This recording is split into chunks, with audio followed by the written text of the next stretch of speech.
एक बेहद ही खूबसूरत महिला होती है जो नए साल के अवसर पर अपने दामाद को घर पर बुलाती है। और जब दामाद उसके घर पर आता है तो वह अपने दामाद से कहती है कि दामाद जी, मुझे आपके साथ पिकनिक मनाने का बड़ा दिल कर रहा है, इसलिए आप मुझे कोई ऐसी जगह पर लेकर चलिए जहां पर कोई ना हो और वहां का वातावरण एकदम शांत हो। उसके बाद जब दामाद अपनी सास का इतनी सी बात सुनता है तो दोस्तों वह दंग रह जाता है।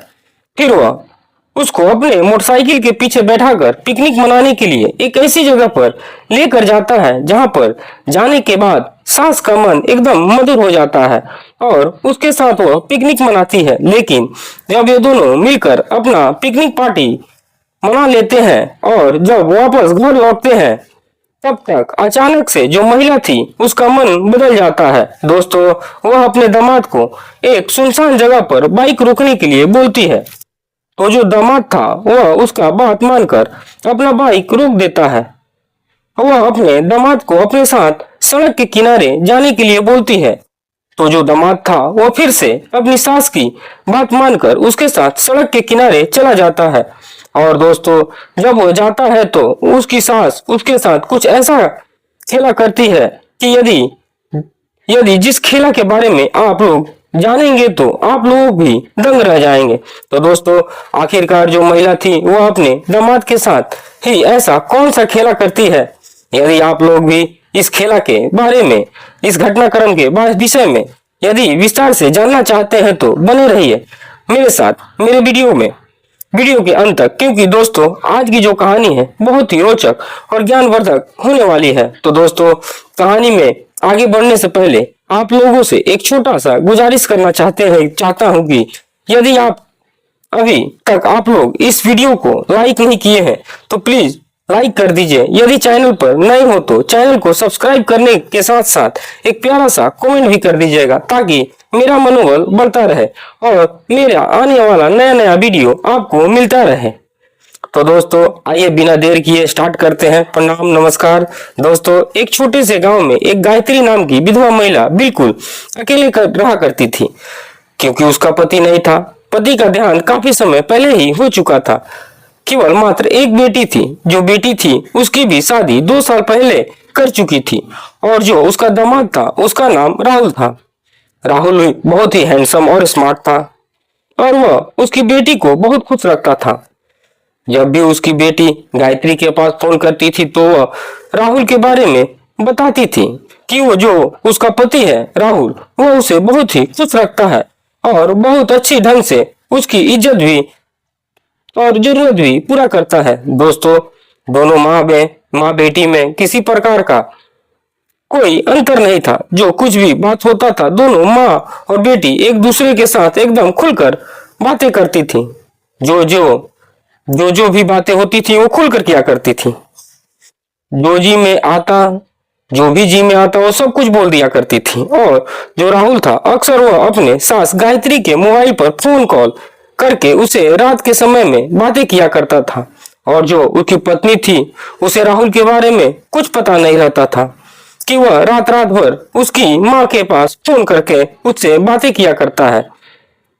एक तो बेचारी बहुत कम समय में विधवा हो चुकी थी, जिस वजह से उसका भी मन करता था कि वह पहले से ही काफी रंगीन मिजाजी थी। लेकिन पति के चले जाने के बाद उसका जरूरत एकदम अधूरा रह गया था। कोई उसकी जरूरत को पूरा करने वाला नहीं था। इसलिए वो प्रतिदिन वो अपने दामाद राहुल के पास रात में कॉल करके उससे बातें किया करती थी और बातें करके अपने मन को शांत कर लेती थी और चुपचाप सो जाती थी। फिर दोस्तों, उसी प्रकार एक दिन की बात है, जो गायत्री थी वह रात के समय में अपने कमरे में लेटी हुई थी। तब तक जो उसका दामाद राहुल था वह उसके मोबाइल पर फोन कॉल कर देता है और कॉल करने के बाद उससे बातें करने लगता है। फिर जो गायत्री थी वो भी अपने दामाद राहुल से फोन पर ही बातें करने लगती है और बातों ही बातों में जो गायत्री थी वो अपने दामाद राहुल से कहती है कि अरे राहुल, देखो ना, कल 1 जनवरी है और नए साल के मौके पर गांव के सभी लोग पिकनिक मनाने के लिए घर से बाहर जाने वाले हैं, लेकिन मैं तो अपने घर पर बिल्कुल अकेली हूँ। भला मेरे साथ कौन जाएगा पिकनिक मनाने के लिए? मेरा इस साल का पिकनिक मनाने का बड़ा दिल कर रहा है। इसके बाद दोस्तों उसका जो दामाद राहुल है अपने सास गायत्री की इतनी बात सुनता है और सुनने के बाद दोस्तों उसको रहा नहीं जाता और वो कहता है कि हाँ दोस्तों उसको रहा नहीं जाता और वो अपने सास से कहता है कि अरे सासू माँ आखिरकार मैं किस दिन काम आऊंगा, मैं तो हूं ना। यदि आपके साथ पिकनिक मनाने वाला कोई नहीं है तो मैं कल ही सुबह आपके घर पर चला आऊंगा। उसके बाद हम दोनों अपने मिलकर पिकनिक मनाने के लिए चलेंगे। उसके बाद दोस्तों जब गायत्री अपने दामाद राहुल का इतना बात सुनती है तो दोस्तों वो मन ही मन काफी खुश हो जाती है और फिर वो अपने दामाद राहुल को घर पर आने के लिए निमंत्रण दे देती है। फिर जैसे ही सुबह होता है तो राहुल अपना बिस्तर से उठता है और नहाता धोता है और अच्छी तरह से तैयार होकर अपने बाइक से निकलकर सीधे ससुराल चला जाता है। उसके बाद दोस्तों जब राहुल अपने ससुराल आता है और जब गायत्री की नजर राहुल पर पड़ती है तो दोस्तों वो अपने दामाद राहुल को देखकर बहुत ही खुश हो जाती है। फिर वह उसका जमकर खातिरदारी करती है और दोस्तों जब राहुल अपने सास के इस कदर अपना खातिरदारी करते हुए देखता है तो दोस्तों वह उसकी ओर आकर्षित हो जाता है। फिर उसके बाद जो राहुल था वह अपने सास गायत्री से कहता है कि अरे सासू माँ अब बस रहने दीजिए, सारा खातिरदारी यहीं पर कीजिएगा तो भला पिकनिक मनाने के बाद आप क्या खातिरदारी कीजिएगा। इसके बाद दोस्तों जो गायत्री थी वो राहुल से कहती है कि देखो राहुल, गांव के सभी लोग घर से बाहर जा रहे हैं पिकनिक मनाने के लिए, इसलिए तुम्हारे नजर में ऐसा कोई जगह है तो मुझे बताओ, बाकी लोग एक से एकदम अलग जगह पर तुम्हारे साथ पिकनिक मनाने जाना है। जहां वो लोग गए हैं वहां नहीं जाना है, कुछ अलग करके देख जाना है और अलग जगह पर मनाना चाहती हूँ। उसके बाद दोस्तों जो राहुल अपने सास गायत्री की इतनी बात सुनता है तो वह गायत्री से कहता है कि हाँ सासू माँ, मेरी नजर में एक ऐसी जगह है जहाँ का मौसम एकदम शांत है और वहाँ यदि आप एक बार जाइएगा तो बार बार जाने का दिल करेगा। उसके बाद दोस्तों जब गायत्री राहुल की इतनी बात सुनती है तो दोस्तों उसके मन में लड्डू फूटने लगता है और वह राहुल से उसी जगह समय कहती है कि तो राहुल फिर देरी किस बात की है, तुम जल्दी से मुझे उस जगह पर लेके चलो। फिर उसके बाद जो राहुल था वह अपने सासू माँ गायत्री से कहता है कि ठीक है, आप अच्छी तरह से पहले तैयार हो जाइए और जो भी पिकनिक पार्टी मनाने के लिए सामान लेना है उन सभी सामानों को तैयार कर लीजिए। उसके बाद मैं अपने बाइक से आपको उस जगह पर लेकर चलता हूँ। उसके बाद दोस्तों जो गायत्री थी वह राहुल से कहे जाने पर अपना फटाफट तैयारी करना लगती है और जो कुछ भी पिकनिक मनाने के लिए सामान उसे अपने साथ ले जाना था सभी सामान को तैयार करके दोस्तों राहुल के मोटरसाइकिल के पीछे बैठ जाती है। उसके बाद जो राहुल था वो अपने सासू माँ गायत्री को अपने मोटरसाइकिल के पीछे बैठाकर एक पहाड़ी इलाका में लेकर चला जाता है। और दोस्तों जब गायत्री पहली बार अपने दामाद राहुल के साथ उस जगह पर जाती है तो दोस्तों वहां का वातावरण देखकर एकदम खुश हो जाती है। दोस्तों वहां चारों ओर झील झरना था, एकदम मौसम सुहाना था। फिर दोस्तों वो अपने दामाद राहुल से कहती है कि अरे दामाद जी, आप तो मुझे जीते जी जन्नत में लेके आ गए। ऐसी जगह की कल्पना तो अक्सर मैं अपने सपनों में किया करती थी, लेकिन आप तो आज मुझे जीते जी दिखा दिए। फिर उसके बाद जो राहुल था वो अपने सासू गायत्री से कहता है कि देखिए सासू माँ, जल्दी से जो कुछ भी बनाना है खाना और आप बना लीजिए, वरना घर जाने में काफी रात हो जाएगी। उसके बाद जो गायत्री थी वो अपना फटाफट जो भी पिकनिक मनाने के लिए साजो सामान अपने साथ लाई थी वो अपना बनाने लगती है। फिर दोस्तों लगभग 1 घंटे बाद जो गायत्री थी वो अपना सारा खाना पीना बनाकर अपने दामाद राहुल को अपने साथ ही खाने के लिए बोलती है। तो दोस्तों जो राहुल था वो अपने सासू की बात मानकर उसके साथ ही थाली में बैठकर खाने लगता है। उसके बाद दोस्तों जब राहुल पहली बार अपने सासू के साथ एक ही थाली में खाना खा लेता है तो दोस्तों उसके मन में लड्डू फूटने लगता है। फिर वह मौसम की ओर इशारा करते हुए और गायत्री से कहता है कि अरे सासू माँ, यहाँ का मौसम कितना सुहाना है और काफी ज्यादा ठंडी भी है, और यदि इस समय कुछ गरम गरम हो जाता तो यह पिकनिक एक यादगार बन जाता। इसके बाद दोस्तों जब गायत्री अपने दामाद राहुल की इतनी बात सुनती है तो दोस्तों दोस्तों हंसते हुए अपने दामाद से कहती है कि अरे पगला, अब चल घर, वरना काफी देर और रात हो जाएगी। हम लोगों को जो कुछ भी अब करना है घर पर ही चल कर करेंगे। उसके बाद दोस्तों जो राहुल था वह फिर से अपने सासू माँ गायत्री को अपने मोटरसाइकिल के पीछे बैठाता है और दोस्तों वहां से घर के लिए निकल पड़ता है। और दोस्तों जैसे ही वह आधे रास्ते में एक सुनसान जगह पर पहुंचता है, तब तक जो गायत्री थी उसे दामाद की बात याद आ जाती है जो उसने पिकनिक मनाते वक्त कहा था। फिर दोस्तों यही सोचकर जो गायत्री थी वह अपने दामाद राहुल को उसी सुनसान जगह पर बाइक रोकने के लिए बोल देती है। तो दोस्तों जो राहुल था वह अपना सास की बात सुनकर अपना बाइक वहीं पर रोक देता है। दोस्तों जो गायत्री थी वह राहुल को अपने साथ सड़क के किनारे चलने के लिए बोलती है। तो जब राहुल अपने सासू गायत्री की बात सुनता है कि जो उसकी सासू है वह उसको सड़क के किनारे ले जाने के लिए चाहती है, तो वह सब कुछ समझ जाता है कि जो सासू माँ है अब उसकी मन काफी बन चुका है। फिर दोस्तों वह अपने सासू गायत्री से कहता है कि अरे सासू माँ, अभी चलिए, जो कुछ भी करना है हम लोग घर पर ही चल कर लेंगे, वरना काफी देर रात हो जाएगी। तो जो गायत्री थी वो अपने दामाद से कहती है कि अरे दामाद जी, यदि आप इस समय मेरे साथ सड़क के किनारे नहीं आएंगे तो मेरी तो जीवन लीला ही समाप्त हो जाएगी।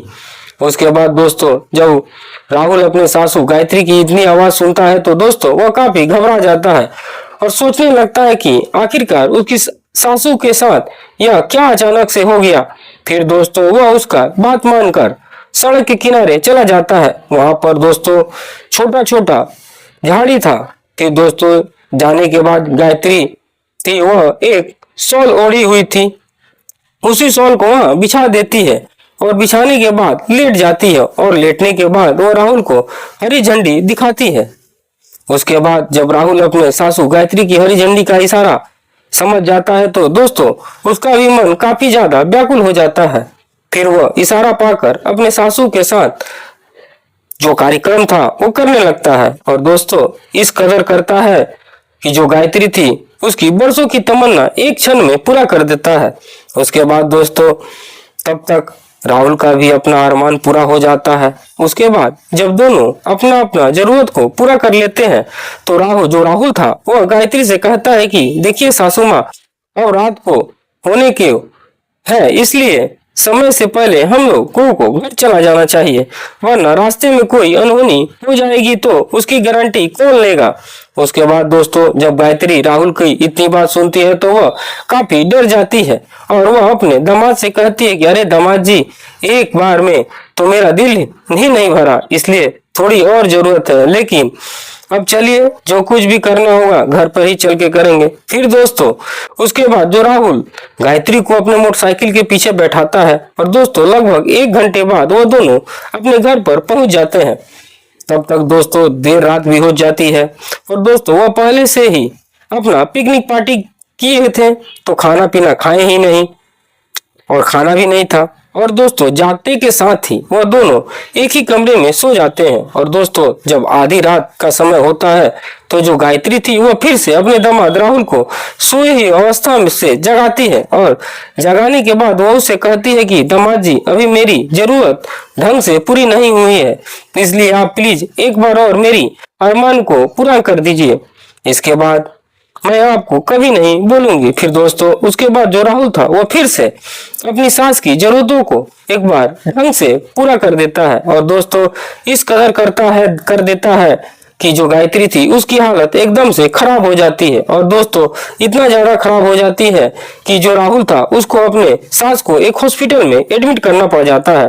दोस्तों जब वह गायत्री को उस हॉस्पिटल में एडमिट करता है तो उसका इलाज शुरू हो जाता है। उसके बाद लगभग 1 सप्ताह के बाद जो गायत्री थी वो बिल्कुल नॉर्मल हो जाती है। तो जो राहुल था वो उसके पास आता है तो गायत्री अपने दामाद राहुल को कहती है कि दामाद जी, आपने जो कुछ भी मेरे साथ किया वो ठीक नहीं किया। फिर उसके बाद जो राहुल था वो अपने सासू गायत्री को समझाता है कि और कहता है कि अरे सासू माँ, इसमें भला मेरा क्या दोष है, मैं तो आपकी मन को और आपकी बातों को पूरा कर रहा था, लेकिन आप तो मानने वाली कहाँ थी, आपकी जरूरत पूरा करना था सो मैं कर दिया, अब इसके बाद मैं क्या कहूँ। और मेरे से क्या हुआ है, बाद में क्या हुआ नहीं हुआ इसका हाल मैं नहीं जानता हूँ। और आपको मैं कौन सा छोड़ दिया हूँ, हालत खराब होने के बाद आपको हॉस्पिटल में लाकर एडमिट भी तो किया हूँ और आपका इलाज भी करवा रहा हूँ। इसके बाद जब गायत्री अपने दामाद राहुल की इतनी बात सुनती है तो दोस्तों उसके आंखों में आंसू गिरने लगते हैं और वह राहुल से कहती है कि दामाद जी आप बिल्कुल सत्य वचन बोल रहे हैं, क्योंकि इसमें आपका कोई दोष नहीं है। मैं ही आपको फोन करके घर पर बुलाई थी और पिकनिक मनाने के लिए भी मैं ही बोली थी, इसलिए इसमें आपका कोई गलती नहीं है, मैं आपको माफ करती हूँ। इसके बाद जो राहुल था वो अपने सास गायत्री से कहता है कि देखिए सासू माँ, अभी तुरंत आपकी बेटी आपको देखने के लिए हॉस्पिटल में आ रही है, यदि आपसे वह पूछेगी तो आपको इसके बारे में कुछ भी नहीं बताना है वरना काफी बदनामी हो जाएगी। इसके बाद जो गायत्री थी वो राहुल से कहती है कि हाँ दामाद जी मैं उसको इस बारे में कुछ नहीं बताऊंगी, इसलिए आप मेरे ओर से निफिकिर रहिए। इसके बाद दोस्तों जो गायत्री की बेटी थी वह तुरंत ही हॉस्पिटल में पहुंचती है और पहुंचने के बाद वह उससे पूछती है कि अरे माँ तुम्हारी ये हालत कैसे हुई। लेकिन दोस्तों जो गायत्री थी वह अपनी बेटी को इसके बारे में कुछ नहीं बताती है। उसके बाद वह लगभग 2 सप्ताह तक उसी हॉस्पिटल में एडमिट रहती है। उसके बाद वह जब पूरी तरह से रिकवर कर लेती है तो उसे फिर से राहुल अपने साथ मोटरसाइकिल के पीछे बैठाकर घर पर लेकर आता है और घर लाने के बाद उसे बेड पर रेस्ट करने के लिए बोलकर अपने घर चला जाता है। और दोस्तों जो गायत्री थी वो फिर से घर पर अकेली हो जाती है, लेकिन दोस्तों उस दिन के घटना को सोच कर काफी घबरा जाती है। दोस्तों आज की जो कहानी थी बस यहीं तक थी, आपको कैसी लगी कमेंट में अपनी राय अवश्य दीजिएगा। और हाँ दोस्तों इस कहानी को बताने का मेरा मकसद किसी के दिल को दुखाना या परेशान करना नहीं था, केवल यह कहानी में लोगों को जागरूक करने और सचेत करने के उद्देश्य से बनाया हूँ ताकि लोगों को इस बारे में पता चल सके कि आखिरकार इस दुनिया में क्या क्या चल रहा है। जब देखो तब सास दामाद को लेकर फरार हो जा रही है, तो कभी भांजा मामी को लेकर फरार हो जा रहा है, तो कभी भाई बहन एक दूसरे के साथ शादी कर रहे हैं। आखिरकार दोस्तों हमारे समाज को क्या हो गया है। दोस्तों अब मुझे इजाजत दीजिए, मैं फिर मिलता हूँ कल नेक्स्ट डे एक नए टॉपिक के साथ। तब तक के लिए धन्यवाद, नमस्कार।